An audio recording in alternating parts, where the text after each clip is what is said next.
भाइयों, मेरी हार्दिक अभिलाषा और ईश्वर से मेरी प्रार्थना यह है कि इजरायली मुक्ति प्राप्त करें। मैं उनके विषय में यह साक्ष्य दे सकता हूँ कि उनमें ईश्वर के प्रति उत्साह है, किंतु यह उत्साह विवेकपूर्ण नहीं है। वे वहाँ धार्मिकता नहीं जानते जिसे ईश्वर चाहता है और अपनी धार्मिकता की स्थापना करने में लगे रहते हैं। इसलिए उन्होंने ईश्वर द्वारा निर्धारित धार्मिकता के अधीन रहना अस्वीकार किया, क्योंकि मसीह संहिता को परिपूर्णता तक पहुंचाते हैं और प्रत्येक विश्वास करने वाले को धार्मिकता प्रदान करते हैं। अब यहूदी और यूनानी में कोई भेद नहीं। मूसा संहिता की धार्मिकता के विषय में लिखते हैं, जो इन बातों का पालन करेगा उसे इनके द्वारा जीवन प्राप्त होगा। किंतु जो धार्मिकता विश्वास पर आधारित है, उसके विषय में वह कहते हैं, तुम अपने मन में यह मत कहो कि कौन स्वर्ग जाएगा, अर्थात मसीह को नीचे ले आने के लिए, अथवा कौन अधोलोक में उतरेगा, अर्थात मसीह को मृतकों में से ऊपर ले आने के लिए। किंतु धर्म ग्रंथ क्या कहता है?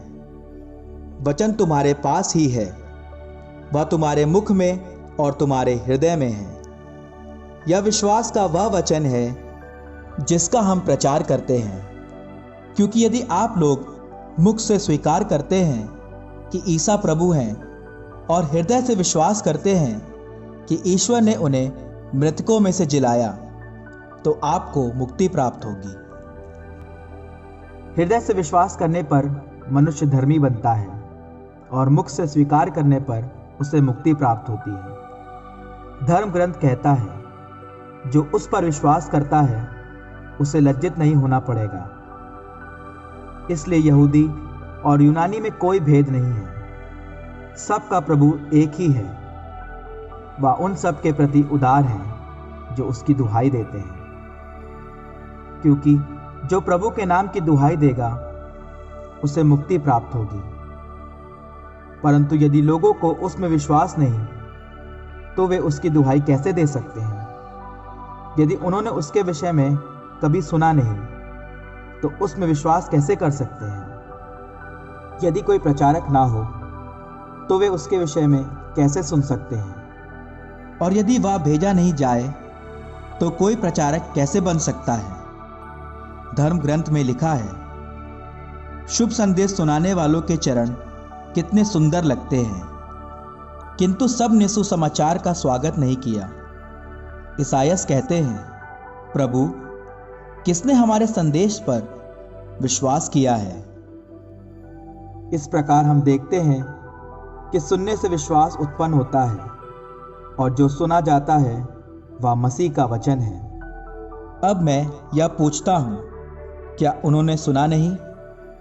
उन्होंने अवश्य सुना है, क्योंकि उनकी वाणी समस्त संसार में फैल गई और उनके शब्द पृथ्वी के सीमांतों तक। मैं फिर पूछता हूं, क्या इज़राइल ने वह संदेश नहीं समझा? मैं पहले मूसा के ये शब्द दोहराता हूं, मैं एक ऐसे राष्ट्र के प्रति जो राष्ट्र नहीं है, तुम में ईर्ष्या उत्पन्न करूंगा, और एक मूर्ख राष्ट्र के प्रति तुम में क्रोध उत्पन्न करूंगा। ईसायास निर्भीकता से यह कहते हैं, जो मुझे नहीं खोजते थे उन्होंने मुझे पाया, और जो मेरे विषय में प्रश्न नहीं पूछते थे उन पर मैंने अपने को प्रकट किया। और वह इज़राइल से यह कहते हैं, आज्ञा न मानने वाली एक विद्रोही प्रजा की ओर मैं दिन भर अपने हाथ फैलाए रहा।